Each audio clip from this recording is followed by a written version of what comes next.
Vehicle requirements. They need to be approved for highway usage, but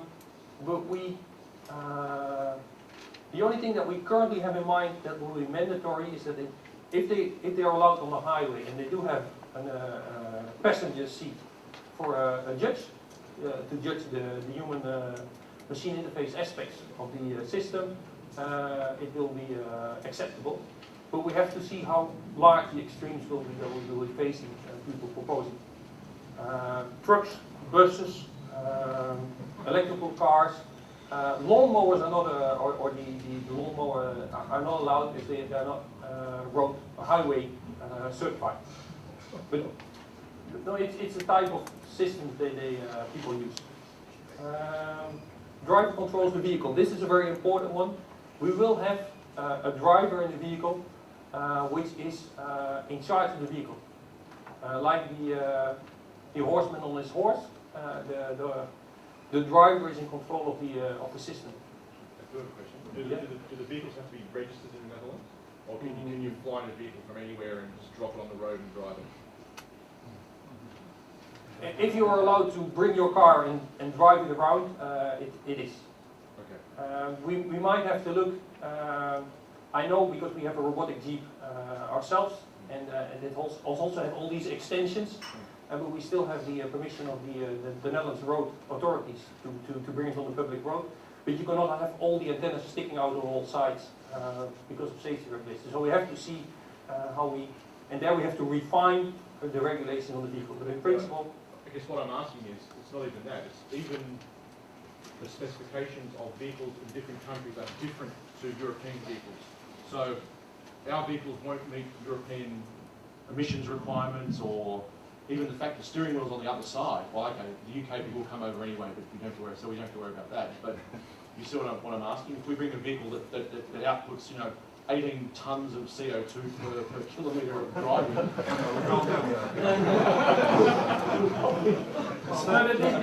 coal tower itself. Snow. But these are, in my case, they're relevant questions. I don't know what kind of car you're going to bring. You scare us. I guess we'll find a solution for that. Imagine if it's allowed in your country on the road. Okay. Then certainly, I was it's certified there. That's on that basis. Yeah. Well, I've seen very large road trade in Australia when I was over there. And I don't want to see those in the GCDC. I'm going to rule them out. I don't know how, but they're going to be ruled out. The driver needs to be able to overtake control over the vehicle at any moment in time. However, the challenge is that the longitudinal control of the vehicle is fully autonomous during the cooperative driving experience.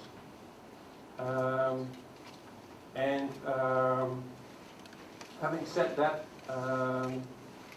so there is a level of autonomous driving involved. Only the lateral movements, if required for certain of the challenges we foresee, the driver will have to make those. And if there will be different classes, we have to work out in more detail how we're going to judge those activities. But there is a major challenge from longitudinal to lateral control as well. And we expect to have a speed limit during the cooperative driving challenge of 30 kilometers an hour, which matches very well with the speeds that DARPA did last time in the urban challenge. If you think it has to be higher, we can discuss it, but it is a little bit also on liability issues that we need to start.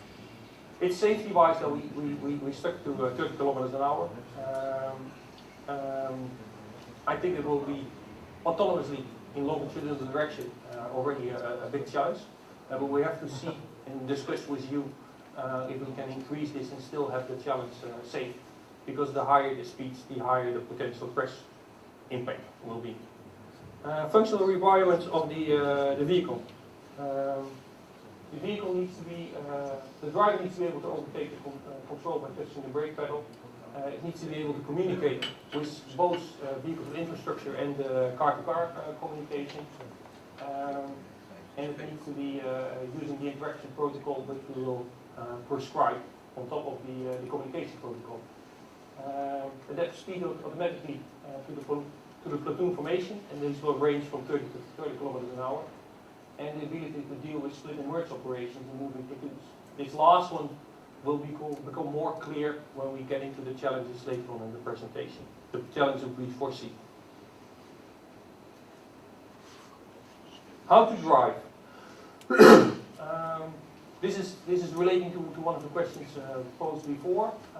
This is how we see currently the architecture. We'll have an organizational vehicle, a gcdc vehicle, and we have participant vehicles following the gcdc vehicle. And all the vehicles are equipped with a gcdc gateway unit, which is a unit which collects situation awareness information, mainly position and speed information of the individual vehicles. And they all communicate to roadside units, and the roadside units then build up the real-time situation awareness, which will be transmitted to the participants. The information transmitted to the participants will reflect the quality which we anticipate that will be available in the near future from intelligence roadsides based on camera, radar, and intelligent sensor network information. The challenge rules. One challenge, two rules, two runs. Each participant has the. I'll get to your question after this one. Each team will have for each of the challenges two options, two runs. If you pass the first time, you're safe, but you will have a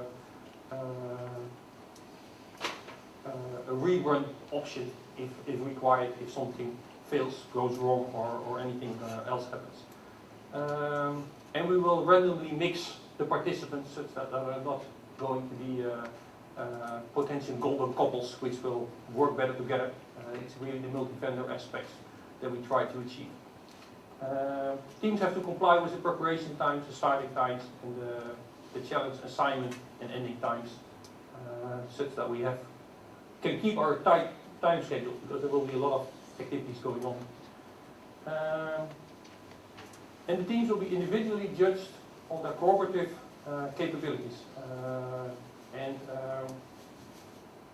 The disqualification by violation of safety distance, this is a clear one. If teams are not able to operate in a safe way, and in that sense endangering themselves and other people, we will have to disqualify them. You had a question? Yeah. I'm not sure if I get it right, but you said that the vehicles communicate to the roadside units, and the roadside units then back to the vehicles. So there's no communication between the vehicles directly? You're right. I missed that one. It's there as well. Well, the arrows are there. I didn't mention them. Sorry. There is the arrows, car to infrastructure, infrastructure to car, and there is a car to car communication. Or the vehicle to vehicle, depending on what. Can you give me an example for what is? So you said that the vehicles communicate to the roadside unit, and then a situation model is created, and this is communicated back to the vehicle. Okay, we're getting already into the technical aspects of how we see the architecture at the moment. What we see, there's two different antennas drawn here, and I hoped I could skip it, but you are asking the right question. That model is only used by the organization, you don't see it. You only get information from the roadside, and you get some information from other cars. Yes, what we do as an organization, we have this gcdc gateway unit. This enables us to know the position of all the vehicles, which enables us then to transmit to the car the real-time situation awareness as the roadside will see it, and then that's the information the vehicles have on top of what they share with their neighboring vehicles. Okay. This is a complicated picture, so we will come back to it during the technical session and as well during the parallel sessions afterwards. Okay. So don't try to understand everything.